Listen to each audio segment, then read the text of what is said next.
Считаете ли вы, что занимались пропагандой, работая на ОНТ? Мы никогда не делали прям все впрямую. Типа, так, вам нужен царь. Хто з беларускіх прапагандыстаў самая вялікая зорка? У них есть один целевой зритель. Если что-то не понравилось, Тур заснул на ВНС, не звезда больше. Вы пользовались своим служебным положением в корыстных целях? Процент узнаваемости твоей, да, ну, конечно, телеканал генерировал. А я говорил, что я тут на ОНТ работаю, давайте ускоряйтесь. Вам поступали угрозы от бывших коллег? Привет, уродец, ты сдохнешь на помойке. Хорошего дня. Вы считаете, что Лукашенко спас страну в 90-е годы? Он не мог сказать в 94 году: хрен вам, разворачиваемся в Европу. Вы падтрымлівалі Лукашенко, так?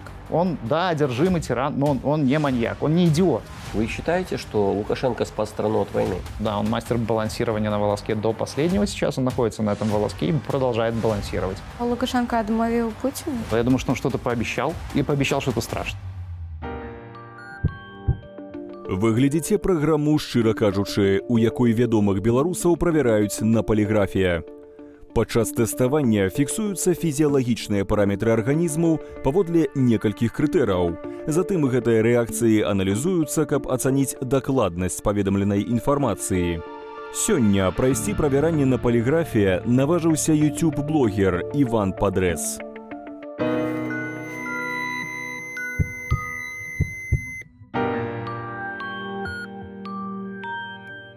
Іван, вітаю. Дзякуй вялікі, што вы сёння да нас прыйшлі. Зараз вы праходзілі наша тэставанне на паліграфію. У меня ўжо ёсць адказы на ўсе пытанні, і мы з вами можам пачынаць. Супер, давайте, всем привет. Вы скучаете по работе на белорусском телевидении? Да.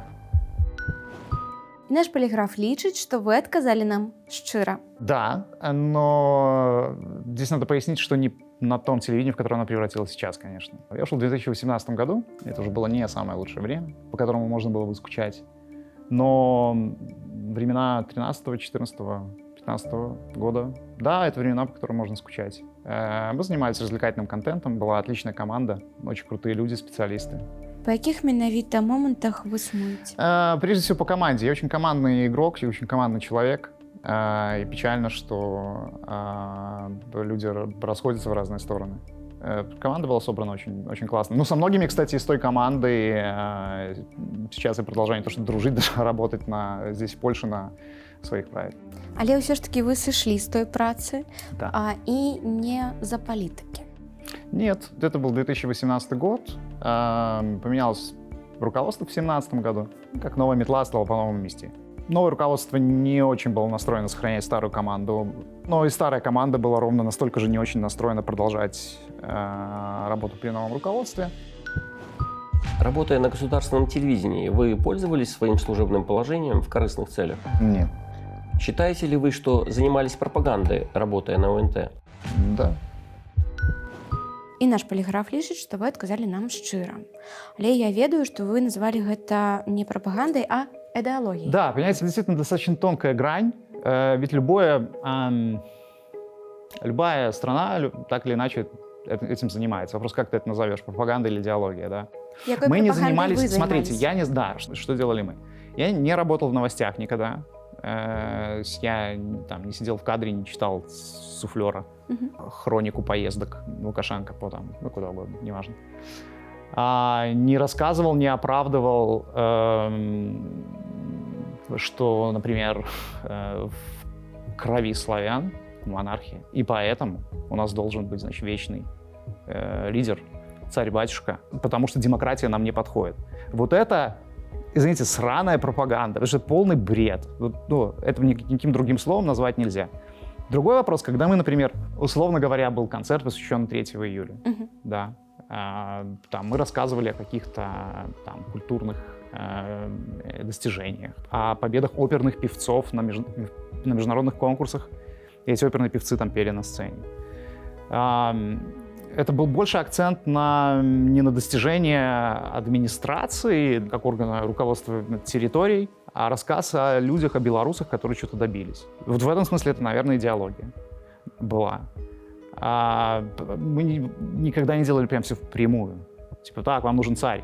Ці карысталіся вы службовым становішчам у карыслівых мэтах, калі працавалі на дзяржаўным тэлебачанні?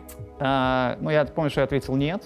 Но смотря что считать, опять же, использованием служебного положения. Я никогда не брал льготные кредиты, никогда не строил квартиры, не брал дачные участки, не пользовался служебным положением в том смысле, что, например, там нужно было решить какой-нибудь вопросик. И я говорил, что я тут на ОНТ работаю, давайте ускоряйтесь. Нет, такого не было. Но, естественно, надо понимать, что, конечно, какой-то процент узнаваемости твоей, да, ну, конечно, телеканал генерировал. Телеканал генерировал и позволял людям узнавать, что вот есть такой Ваня, который что-то ведет, и, может быть, позвать его корпоратив провести. В этом смысле, да, если так считать, что пользовался. Тому наш поліграф і сумнівається у вашій щирості, бо ви відказали нам «ні». Поддерживаете ли вы связь с теми, кто сейчас работает на государственном телевидении? Да. Наш поліграф лічить, що ви відказали нам щиро.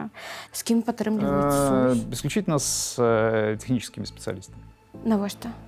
Ну, мы остались в хороших отношениях, а им некуда деться. Ну, эта связь, как дела, нормально, с днем рождения. Я в этом ничего страшного не вижу. Чому вони зостаються там? По разным причинам. Кто-то от безысходности, кто-то снова-таки от безысходности. Я уверяю, что эти люди не остаются там, потому что они верят в счастливое будущее с Лукашенко. Нет, они просто работают, и я думаю, что об этом просто не думают. Просто у них другого выхода нет. А ці шмат таких людей увогуле, які не підтримують режим Лукашенка, але яны застаюцца ў гэтай сістэме? Честно? Честно? Да я Так. не думаю, что не на телевидении, и среди чиновников, я думаю, что среди ментов таких людей 90%. А як вы лічыце, хто з беларускіх прапагандыстаў самая вялікая зорка? Зорко. Зорка прапаганды. Давайте сначала определим, что такое звезда. Да? Это человек, которого узнают, любят, которого хотят видеть рядом с собой, который интересен из-за своего, там, я не знаю, знаний, обаяния, харизмы, из чего-то еще. Таких людей среди пропагандистов нет. Но есть люди, которые выслуживаются в системе, которые звезды внутри системы. Собственно, да, потому что они не работают для людей. У них есть один целевой зритель. И вообще по барабану, кто их смотрит, что о них думают. Им важно, что посмотрит Лукашенко вечером, включит телевизор, посмотрит. О, нормально. О, молодец, там, типа, и хоронят сегодня. Вот, да. Все, они успешны, значит. Если что-то не понравилось, Тур заснул на ВНС, плохо. Не звезда больше. Это так работает. Вот в этом смысле, так сказать, номенклатурном. Зорка. Ну, конечно, Зорко, ну, Азаронок, конечно, Зорко. Конечно. Я думаю, что у него вообще очень интересная роль. Мне кажется, его будут изучать потом люди, которые будут исследовать медиа, да, и одновременно с психиатрами, потому что это же классический шут. То есть, понимаете, почему он нравится? Ну, Лукашенко же не настолько идиот, что как бы реально думать, что он превратит Варшаву в ядерный пепел там, а Киев будет плавиться или Вильнюс. Но он же, он не настолько идиот. Он смотрит типа, да, Гриша, давай. Да, а Гриша понимает, что ему это, посмешить вот так шефа, как бы дать ему ту эмоцию, которую он хочет вечером увидеть, там, вот эту агрессию выплеснуть. Вот он ради этого и делает. Вы что думаете, Гриша реально считает, что нужно там, я не знаю, как это, беспилотником вскрыть горло Урсуле фон дер Ляйен? А вы фанат. Я все наизусть помню. Я потом буду передавать психиатрам, значит, эти записи. Вам поступали угрозы от бывших коллег? Да. І наш поліграф лічить, що ви відказали нам щиро. Хто вам писал? Я в Польшу ехал в конце февраля 2022 года, перевозил жену с ребенком из Харькова, которую обстреливали. Сюда приехали, и я здесь купил польскую симку, переставил в телефон, и, видимо, пришло уведомление в мессенджерах, что поменялся телефон. И я получаю сообщение, я уже не помню его дословно, там типа «Привет, уродец!» Помню дословно. «Привет, уродец! Ты сдохнешь на помойке! Хорошего дня!» Ну, мало ли, думаю, кто. А потом смотрю, какой-то знакомый номер, и фотка, аватарка такая. Думаю, ёпрст, это Герман Титов, мальчик-одуванчик. Я сижу, думаю, тебе-то что? Какая тебе разница? Ну, то есть, зачем он... Ну, это сложно назвать угрозой. Ну, конечно, это не угроза, это просто какой-то пукнул в дерево, извините. Я не знаю. У яких вы были относены? Ни в каких. Мы виделись на проектах, он, например, вот была песня года, я писал там текст ведущим, он был ведущий.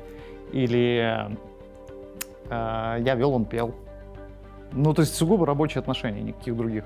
А вы отказали? Я ему лично не отвечал, я просто решил выставить это на всеобщее обозрение. Ці писали вам яшчэ былыя калегі? Был момент, когда началась война, это не они мне писали, это я им писал. То есть, когда ты сидишь там и не знаешь, живы ли твои, потому что нет связи, там, например, да, и ты смотришь украинские ленты, видишь вот район, где они находятся сейчас, в Харькове, и вот женщина с оторванными ногами лежит, да, ты звонишь, не можешь дозвониться, и в тот же самый момент по ОНТ говорят, что это украинцы сами себя обстреливают. Вот они все сами, причем не объясняя почему, просто какую-то вот пургу откровенную гонят. И я им сам стал писать, что вы творите? Вы чего творите вообще? Зачем это делать? Ну вы не отмолчитесь, если что, как бы не знаете, какую позицию сформулировать. И я их сам там тегать стал, писать и так далее и тому подобное. Туру в том числе. Тур ответил, например, в Харькове будет кофе за российские рубли покупать. Я ему сказал, что я его в клетке по Харькову повожу. Все. На этом общение закончилось. Вы гордитесь, что работали над проектом «Песня года Беларуси»? Гордитесь? Нет, наверное, это неправильный глагол. Это была просто работа, производство контента, который назывался «Песня года Беларуси». А сам проект вам нравился? Да, но можно было делать намного лучше. А что мешало? Мешало то, что все хотели попасть и звонили, просили за людей всяких. Кто звонил? Ну, опять же, нет, ну, понимаете как, к этому проекту почему-то периодически кто-то подсасывался. Например, Министерство культуры. У них было какое-то свое видение, кто там должен выступать, какие-нибудь там народные, заслуженные там и так далее. Влазили какие-то еще там люди, которые тоже откуда-то прилетали какие-то артисты, которых ты ни сном, ни духом не знаешь. Правда ли, что КГБ Беларуси продвигал на «Песню года» своего исполнителя? Да. Вы гордитесь, что работали над проектом «Песня года Беларуси»? Нет. І наш паліграф лічыць, што вы адказалі нам шчыра. А вам падабаўся гэты праект? Это был хороший проект для своего времени. Хотя, честно говоря, он уже на тот момент тоже стал. Сама форма уже была такая слегка пожухлая и начала терять актуальность. Но это был неплохой срез белорусского музыкального комьюнити, который можно было делать там 2 раза в год мы делали. Но я не скажу, что это прям вау, проект, которым стоит гордиться, это прям что-то такое невероятное, нет. Вы б хацелі паўтарыць працу над гэтым праектам? Над «Песней года? Нет, Да. «Песня года» уже отцвела. Ці ўсе людзі, якія былі на песні года, усе таленавітыя? Нет. А хто там быў? Разные люди. Были люди, за которых просили. Просили разные структуры, просило Министерство культуры, просила контора. А Мінкульт за каго прасіў? Прям И что навошта? Минкульт какой-нибудь. Ну, какие-то случаи, я уже не вспомню фамилии этих людей. Хороший вопрос, зачем? Я этого никогда не понимал, потому что одно дело, когда ты музыкант, и «Песня года» — это просто одна из платформ, на которой ты можешь показать свои песни. Тебя и так знают. Ты песни крутят по радио, на тот момент там ВК имел какое-то значение, да, для музыкального комьюнити. YouTube, у тебя есть какая-то узнаваемость. Ну, плюс к этому тебя еще показали на «Песне года», отметили со стороны большого телеканала. Ну, класс, почему нет? Но на твои концерты все равно и так придут. Потому что ведаюць. Потому что и так знают, конечно. Это же органическая такая вещь, узнаваемость. И я не хочу говорить слово «популярность», это было вряд ли применимо к Беларуси. Ну, узнаваемость, да. И определенная база людей, которым просто нравятся твои песни. А зачем попадать только в «Песню года»? Более того, писать песню к «Песне года». Я каждый раз думал, зачем вы это делаете? Люди, вам это зачем? То есть вы вложили кучу ресурсов, заплатили автору, композитору, продюсеру, аренда студии, сведение, мастеринг, чтобы эту песню засунули в 5-часовой концерт, и все, и больше нигде.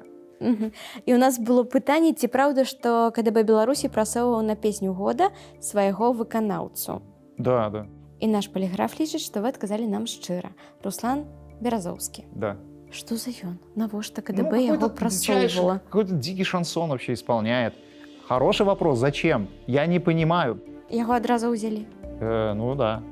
Вось калі вы даведаліся, што вот трэба паказаць Руслана Беразоўскага ад КДБ, что вы подумали, что вы сказали? Я подумал, блин, господи ты, боже мой, ну вот это прям совсем уже жесть. Приблизительно такие мысли были. Мы когда работали в те годы на телеке, это все-таки была определенная доля цинизма. Думаешь, ну хрен с тобой, Руслан Березовский, хорошо. Все равно, пока ты будешь петь, люди пойдут чай делать, бутерброды. Ну, пой. Все. Ці шмат вы зараблялі на гэтым праекце? А песни года конкретно мы не по проектам зарабатывали, зарплата была. Ці шмат вы зарабляли на ОНТ? На ОНТ? Нет, совсем немного. Колькі? Долларов 300-400. Вам нравятся некоторые песни, которые используют пропаганду в своих целях? Да. Наш поліграф лічыць, што вы адказалі нам шчыра. Што слухаеце? Ну, я не могу сказать, прямо их слушаю. Но были хорошие песни, которые просто подбирались и использовались в пропагандистских целях. Песня Вани Выбищевича «Наша Белораша», которая была просто написана как заставка для белорусской версии нашей Раши. То есть, по сути, это песня для шапки телепрограммы. Ну, она у нее талантливо, хорошо получилась. Регги про трактористов. Это было свежо на тот момент. Хорошая песня, мне она реально нравится до сих пор. Но потом ее подхватили, да, и стали использовать уже по полной. А потом была неплохая песня у каких-то гродненских рэперов про «Мама Беларусь». Но она была хорошо сделана, она спродюсирована, хорошо было сделано по звуку. «Мама Беларусь», «Мама». Ну, что такое. И вот ее тоже подхватили. Ну и классика жанра, конечно, первый кейс «Саня останется с нами». Подобаецца? Классная ж песня, конечно, хорошая песня. Это сейчас хитяра. И она так само не про Лукашенко? Нет, она изначально не про Лукашенко. То есть я точно знал, что она не про Лукашенко. Она не была написана как... это другой Саня, я не знал, правда, какой. Но теперь я знаю, какой-то Саня, это папа Бо, промоутер наш известный. Он должен был уезжать, а в итоге остался. Носорогов с Максом просили его остаться таким вот образом. И так написалась эта песня. То есть это песня не про Лукашенко. Вы считаете, что Лукашенко спас страну от поглощения России? Да. Вы считаете, что Лукашенко спас страну в 90-е годы? Нет, не в 90-е. Наш поліграф лічыць, што вы адказалі нам шчыра. В 90-е нет. Я считаю, что в 90-е как раз не то, что он сам был большой ошибкой для белорусского народа. Потому что ведь что происходило в 90-е? В 94 году Лукашенко и Кебич — это были два сценария, два примаковских сценария. Это были две пророссийские кандидатуры. Ну, русские так всегда любят делать. Никогда не ставят на одну лошадь.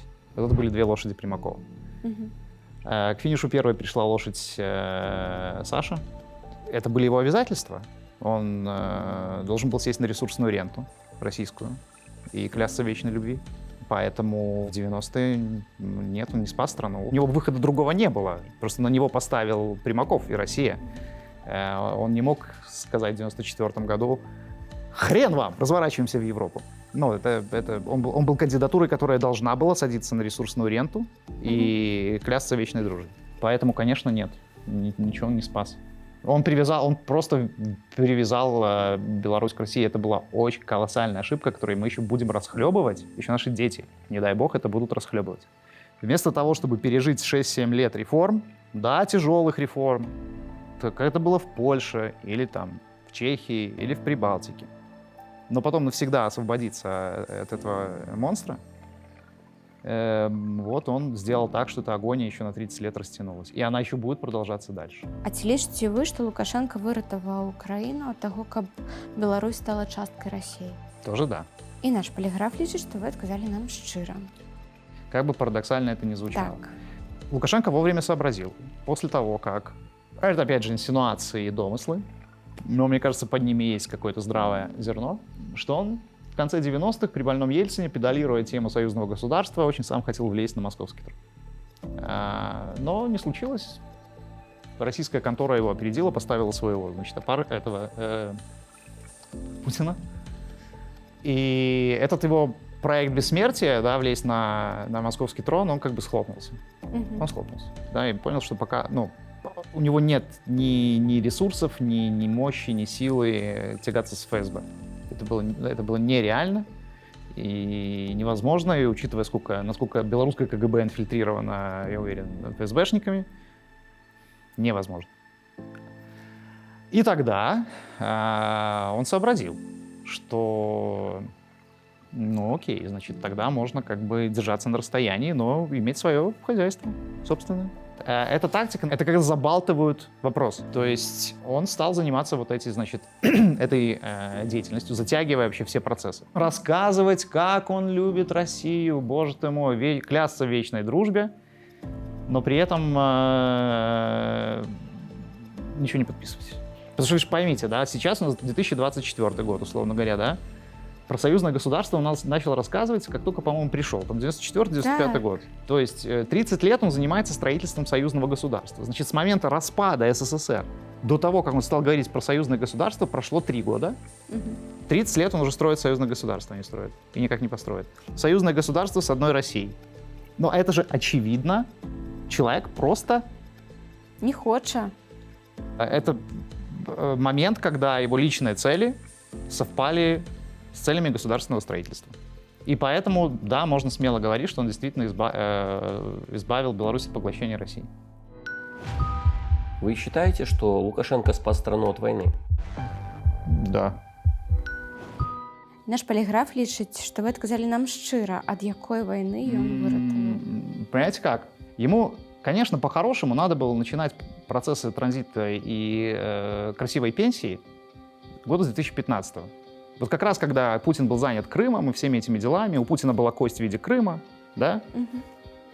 Было же видно, что он пытается отодвинуться от России. Это же читалось, это же прям наблюдалось. Макей в вышиванках, да?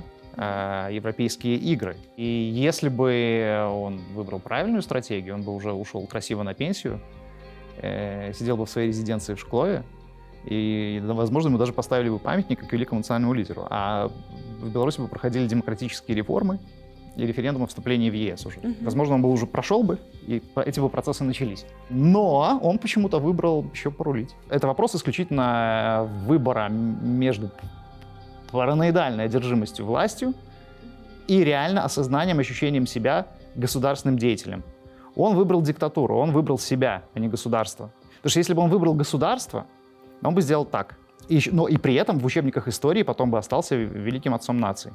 А в итоге, выбрав себя и выбрав диктатуру, он останется черной страницей позорищем. Но это его выбор. В 2020 году он загнал себя в ловушку. Потому что вместо того, чтобы красиво разворачиваться, он опять предпочел бить людей. Вот. На что, естественно, весь западный цивилизованный мир сказал, что what the fuck. И все, у него не осталось никого, кроме России. Ни рынков, ни влияния, да, ничего, ноль. То есть фактически он просто стал мини-ми таким для Путина. Никакой субъектности. А до этого у него субъектность была, да. То есть, но он собственными руками взял ее и уничтожил, избив людей.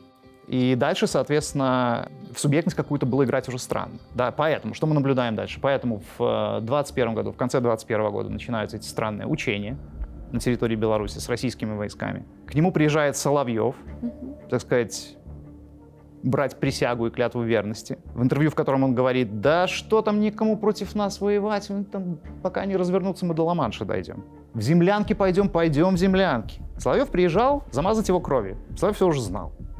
Все знал и Лукашенко, но я думаю, что он не верил, что Путин на это решится. Я думаю, что он, как и... Он знал, что этот план есть, он видел эти планы и карты. Почти уверен, что его подпись где-то стоит. Потому что Путин его, очевидно, кровью тоже замазал. Но он не верил. Он все-таки не маньяк, понимаете? Он, да, одержимый тиран, но он не маньяк, он не идиот. А Путин? А Путин маньяк и идиот. Кроме того, еще одержимый имперскими идеями. Он одержимый. Лукашенко не одержимый. Лукашенко хозяйственный белорусский колхозник. Но не параноик. Не одержимый имперскими комплексами царь всего мира. И я думаю, что он просто не верил, что Путин все-таки на это решится, считая Путина нормальным. А Путин оказался ненормальным. И когда вошли войска с территории Беларуси, я думаю, все помнят, и вы помните, да, когда он там тыкал в эту карту красного цвета, бордового, тыкал в эту карту и рассказывал, откуда на Беларусь готовилось нападение. Было видно, что человек растерян. Он не ждал. Он не ждал. Он просчитался в очередной раз. Потерял ситуацию и просчитался. То, что стало происходить дальше, да, начался полный трэш, конечно, да, пошли войска. Это были первые дни войны. Была информация, периодически поступала, что и белорусские войска туда заходят. И вот это был бы реально конец. То есть если бы туда зашли белорусские войска, все. Не мы бы с вами здесь не сидели, не разговаривали. То есть мы бы были все персона нон грата. Никто бы не смотрел, там, оппозиционер ты, не оппозиционер. Но это было бы клеймо на нас и на наших детях. Все-таки белорусские войска тогда не зашли. Следующей фазой было то, что из Беларуси летели дроны и ракеты. Мгм. Но это, как вы заметили, тоже остановилось спустя полгода. Этого не происходит с тех самых пор. Каким-то образом что-то он Путину пообещал, чтобы Путин его не заставлял это делать. Вы лічыце, што Лукашенко адмовіў Путіну? Он не отмовил. Я думаю, что он что-то пообещал на какое-то неопределенное время. И пообещал что-то страшное. Но он надеется, что это не случится, что до этого не дойдет. Я думаю, что дело в этом. То бок вы лічыце, што Лукашенко перадухіліў Беларусь ад актыўнай фазы ў вайне? Да, от горячей фазы, которая сейчас не происходит, то, в чем, конечно, тяжело ему отказать, но он мастер балансирования на волоске до последнего. Сейчас он находится на этом волоске и продолжает балансировать. Но по факту до горячей фазы в Беларуси война не дошла. Это может случиться. Я не говорю, что он собой защитил Беларусь от войны навсегда, и войны никогда не будет. Нет, все может произойти. Все очень нестабильно. Любое событие может вызвать, мелкое событие может вызвать очень неприятную цепную реакцию для Беларуси. Но пока горячей фазы нет. И в этом я не хочу говорить заслуга Лукашенко, но это его работа, да. У вас были разногласия с Максимом Знаком на политические темы? Нет. Считаете ли вы Максима Знака своим близким другом? Да. Наш поліграф лічыць, што вы адказалі нам шчыра. Колькі гадоў вы ўжо сябруеце? Ну, мы стали вместе учиться со 2 класса. Так, это мне сейчас сколько лет? 35, получается. Ну, мы не близко дружили прям там со 2 класса, мы близко стали общаться класса с 9. Ну, знакомы 35 лет. А ці мелі вы разнагалоссі з Максімам Знакам на палітычныя тэмы? Нет. І наш поліграф лічыць, што вы адказалі нам шчыра. Але раней вы падтрымлівалі Лукашенко, так? Ну, я Лукашенко поддерживал в период его... Когда мне казалось, что он пытается водить Путина за нос и отдрейфовывать от России. 14-15. Когда он не признал Крым, я поддерживал Лукашенко. А вы голосовали за его? Нет, за Лукашенко я ни разу не голосовал. Но я бы за него проголосовал в 2015 году, да, но тогда просто как будто в день выборов у меня не случилось просто дойти до избирательного участка. Но я совершенно искренне говорю, что в 2015 году я бы проголосовал за Лукашенко. И именно на фоне его позиции по украинскому вопросу. А что потом здарылася, что вы змянілі сваё меркаванне? Ну, 20-й год произошел. А то бок до 20-го года вы падтрымлівалі? Ну, я не то, что его подтрымливал, мы с ним все смирились, но было То бок ёсць і ёсць. Да, но было ощущение, что часть его окружения, возможно, он сам, встречаясь с Майком Помпео и демонстрируя Макея в вышиванке, на правильном пути. Ну, вось вы тады падтрымлівалі Лукашенко. Максим Знак, напэўна, не. Я не знаю, что творилось у него в голове конкретно по отношению к Лукашенко, но это были времена, когда политику обсуждали меньше всего. Просто. Это были времена, когда мы бегали марафоны, полумарафоны, пели песни, и о политике вообще не разговаривали. Мы просто радовались там каким-то успехам друг друга. Он преподавал в MBA или получал MBA, получал какие-то там ученые степени. Мы просто не обсуждали политику. То есть мы не встречались там, ну что, ты поддерживаешь Лукашенко? Сегодня у нас 2018 год. Да, я поддерживаю в 2018, а я в 2018 не поддерживаю. Нет, мы эту тему не обсуждали просто. Вы когда-нибудь завидовали Максиму Знаку? Да. І наш поліграф лічыць, што вы адказалі нам шчыра. А ў чым менавіта зайздрасць? Максим Знак всегда был очень трудоспособный и очень быстро соображал. Во мне не было ни того, ни другого. Соображал я средне, а по трудоспособности я вообще лентяй. Поэтому я всегда завидовал его способности концентрироваться, собираться и быстро принимать решения, взвешивать, быстро учиться, быстро работать, все делать быстро и эффективно. Я так не умел и не умею до сих пор. Я ведаю, што Максим Знак — гэта адзіны чалавек, з кім вы біліся. Ці так гэта? Да. Ну, там какой-то был, что-то не поделили после физкультуры. А в якім класе? Класс был 6. Но мы Макса... Сейчас вообще это страшно об этом рассказывать в современном мире. Там в классе в 6-7 его булили немножко, он был такой полноватый, а я карате занимался. Ну, поэтому Макса немножко булили. Вот, ну и что-то там не поделили. Ну и подрались. А хто перамог? Ну, по-моему, я выиграл, что карате занимался. А ці пішаце вы яму? Я не пишу, потому что я не вижу смысла. Я не думаю, что будет письма эти пропускать. Я начал писать, когда он только сел. Я понял, что очень... То есть там ответ получил, какой-то ответ я один получил спустя месяца 3 только из 3-4 писем. И потому что просто бесполезное занятие. Вы им ганрыцеся? Да, конечно. Я, конечно, горжусь. Я думаю, что эта личность уровня для Беларуси будет уровня Нельсона Манделы в свое время. Ого. Ну да. Ну так объективно так и есть. В чем я еще ему завидую? Я всю жизнь завидовал его спокойствию и умению прощать. Вот еще что. Мне кажется, что если будет фигура, если настанет момент, он настанет, да, фигура, которая будет идеальной фигурой для общенационального примирения, то это будет знак. Человек с очень четким чувством справедливости, понимания, и что есть справедливо, а что есть несправедливо, с доскональным знанием законов, международного законодательства, национального законодательства, когда до законов в стране, и человек, который умеет прощать. И если он доживет до этого момента, то я думаю, что это будет фигура уровня Нельсона Манделы. Идеальная фигура для национального примирения. А якія у вас адчуванні былі, калі вы даведаліся, што яго затрымалі? Ну, блин, плохие, конечно, ощущения, но еще было такое чувство, что, ну, блин, ну что ты туда полез? Понимаете, когда вы человека знаете столько лет и не знаете его как политика, знаете его просто как человек, с которым на гитарах играете вместе там или бегаете, тебе хочется, чтобы этот человек оставался твоим другом, да? Знак друг и знак политик — это два разных знака. И, ну, понятно, что умом мы все понимали, что чем-то таким оно и закончится. Наверное. Хотя, честно говоря, все-таки была надежда слабая, но все-таки надежда была, что, возможно, какой-то вариант транзита и случится. Возможно. Но она была минимальной. Поэтому, ну, плохо и цинично так, наверное, говорить, типа, что не удивился, когда взяли.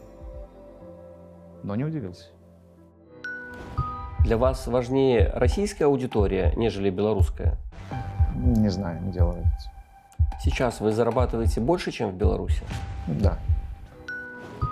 І наш поліграф лічыць, што вы адказалі нам шчыра. Да, но не намного. Но да, больше. Наколькі? Процентов на 30-40. А колькі ў Беларусі, калі падлічыць? Ну, если посмотреть со всеми там последние годы зарплатой, плюс YouTube, плюс какие-то случайные ведения мероприятий, ну, там 1,5-2 выходило в месяц. Долараў. Долларов, да. А тут? Тут где-то 3-3,5. Вам гэтага хапае? Да. Чым вы зараз займаецеся? Сейчас я работаю в продакшн-компании, которая делает 2 больших международных конкурса красоты мужской и женской. Miss Supranational и Mr. Supranational. Они выходят на Полсате, летом проходят. Распавядзіце пра вашу працу на YouTube. Ну, это праца не назвать, это хобби, есть канал. Угу. Я его веду. Вельмі сціпла. Ну а что? Музыкально-лингвистический. Угу. Хто ваши гледачи? Люди разные есть. По национальному признаку я их стараюсь не разделять. Мне главное, чтобы русских фашистов там не было активных и ебать. Вы лічыце, іх там няма? Я думаю, что они там есть, но я периодически фильтрую аудиторию, делаю какие-нибудь посты в комьюнити с поддержкой Украины или заявляю об этом видео как-то. Тогда они начинают лезть, отписываются и такие типа: я сейчас от тебя отпишусь. Я говорю: боже, я же для этого это и сделал. Давай скорее, родненький, отписывайся. Или там в комменты начинают лезть с этими своими бредовыми навязчивыми идеями. Тогда их просто очень легко просто блокировать и все. Ну, конечно, какой-то процент, наверное, остается тихой ваты. Ці важнейшая для вас расійская аўдыторыя за беларускую? Я не делаю Вы не разницы. отказали на гэта Ну, пытанне. просто для меня нет... Знаете как? Ты делаешь проект на YouTube. YouTube — это платформа, доступная из всех точек земного шара. Мгм. Откуда человек тебя смотрит, вообще последнее, о чем ты думаешь. Ну, вот и все. Поэтому я просто не делаю разницы, мне все равно. В России есть нормальные люди, которые, еще раз говорю, которым тоже интересно что-то смотреть такое. Но что мне действительно очень важно и чье мнение важно, важно мнение украинцев. И я, честно говоря, когда началась война, я думал, не знал вообще, что мне делать с каналом. Я первое время даже не очень хотел его продолжать, потому что было очень странное чувство. Ну, зачем? Кому сейчас нужен развлекательный контент? Я сделал несколько роликов, посвященных войне, каким-то аспектам, ну, которые были органично для канала, про цензуру в языке, когда, помните, там был момент, когда они стали запрещать слово «война», нельзя было употреблять, там, нужно было говорить СВО, там, или еще какие-то такие штуки. Вот я сделал ролик про исторические параллели, где еще подобные вещи были. Ну, так, на всякий случай, в гитлеровской Германии и Северной Корее. Все. И, значит, сделал несколько роликов, и потом украинцы сами стали писать и благодарить. А потом, вот как было, да, сделал несколько роликов про войну, а потом что-то я понял, что уже надо что-то просто для себя сделать, как бы месяца полтора уже прошло после начала войны. Нужно что-то сделать, что-то близкое. Там что-то я про Кобейна сделал. И они, украинцы, стали писать: да, спасибо, нам нужен такой контент. Спасибо, это прям помогает отвлечься. Делайте такие ролики. И окончательно меня прям вот реально убедило, что нужно просто продолжать делать свой канал, как я его делал раньше, когда написал «Солдат ВСУ». Что вот чуть ли не там вот в блиндаже сижу, смотрю. Я подумал, что, ну, как бы раз уж солдат ВСУ в блиндаже сидит, смотрит, то что я буду выпендриваться? Значит, это им надо, значит, буду делать. Вам предлагали рекламную интеграцию российские государственные компании? Да. Вы согласились, не согласились? А если предложили больше? Нет. Так предлагали, более того, предлагали за большие деньги уходить на ВК. Они же перекупают блогеров с Ютуба. Мне не озвучили сумму. Сказали только, что это очень заманчивое предложение, были посланы. У меня нет смысла. Ну, серьезно. Я здесь хорошо себя чувствую, у меня все хорошо. То есть зашквариваться ради чего? Мне кажется, вопрос 3-4 лет и не будет ни ВК, ни Путина. Возможно, и не России. Наш полиграф лічыць, што вы адказалі нам шчыра. Хто прапаноўваў? Ці пагадзіліся вы? Нет, я отказывался с государственными этими российскими компаниями работать. Я плохо помню, тоже за 2 года. Был, по-моему, Тинькофф, после того, как они выгнали Тинькова. Потом было предложение от... ВК, они перекупали блогеров. Было время, когда они просто пытались перекупить блогеров с Ютуба, ну, наверное, с ТикТока тоже, делать контент на ВК. Там тоже, как бы, мне не называли сумму, но говорили, что это очень заманчивое предложение. Тоже, ну, как бы, смысл. Это полный зашквар. Ну, я не знаю, Яндекс сейчас, наверное, тоже как бы совсем зашкварная контора в нынешнем состоянии. Были какие-то предложения дочек Яндекс, какие-то VOD-платформы, там, типа фильмы порекламировать. Ну, это все отказывалось. На што пагаджаліся? Ну, там не скажу, что супер много реклам было. Во-первых, я ролики сейчас намного реже выпускаюсь. Раньше там раз в неделю делал, сейчас раз в месяц где-то. Но были музыкальные магазины, были образовательные проекты. И один раз была китайская. Это был российский магазин таких всяких прикольных девайсов с экранами, с LED-экранчиками. Можно программировать там, типа. Ну, это китайский продукт вообще. Просто его российский продавец продавал. Все. Вы вернетесь в Беларусь, когда режим изменится? Да. Хотелось бы, да. Но, опять же, я же не один. Если бы я был один, я бы сказал, да, конечно, обязательно вернусь, знаку руку пожать и проголосовать за него на выборах президента. Но поскольку у меня есть ребенок, который осознает себя украинцем, при этом он все больше становится поляком, ну, что, естественно, и органично. Поэтому я не знаю, что он мне скажет там на мою идею. Опять переезжаем, папа, да? То есть, типа, тут, потом Харьков, а потом Минск и Харьков, потом Польша. Опять в Минск. Иди ты, пап. Ахер, скажет мне сын. Я думаю, будет со своей точки зрения совершенно прав. Таму у нашага паліграфа есть сумневы. Ну, вы бы хотели? Я, лично хотел. Но, послушайте, я думаю, что, возможно, будет такая ситуация, когда мы же в таком мире живем, что не обязательно локально быть привязанным к одной точке. Я не вижу никакой проблемы в том, чтобы находиться где-то между. Тем более тут от Гданьска до Минска 500 километров. Это же рядом. Вполне возможно, что и будут самолеты летать когда-то в Минск-2. Поэтому это же вопрос часа дороги. Всего. Вы сумуете по краине? Да, но с каждым разом все меньше. Мне иногда, знаете, бывают такие уже просто какие-то бессознательные флешбеки, просто какие-то возникают. Ну, видимо, какой-то запах может что-то напомнить, или дом что-то может напомнить. Я не скажу, что прям я смотрю на фотографии березок, и у меня слеза бежит по щеке. Нет. Но ты же скучаешь не по местам, не по географии, не по камням, ты по людям и обстоятельствам скучаешь, по вайбу какому-то, да. То есть вот по этому вайбу Минска 15-20 год, да, я скучаю. Гэта былі ўсе пытанні. Дзякую вам вялікі, што вы сёння до нас прыйшлі, і дзякую вам вялікі за вашу шчырасць. Вялікі дзякуй за запрашэнне, усім прывітанне. У нас у гасцях быў ютуб-блогер Іван Падрэс. Гэта была праграма «Шчыра кажучы», я і вядоўца Арына Маліноўская. Да сустрэчы.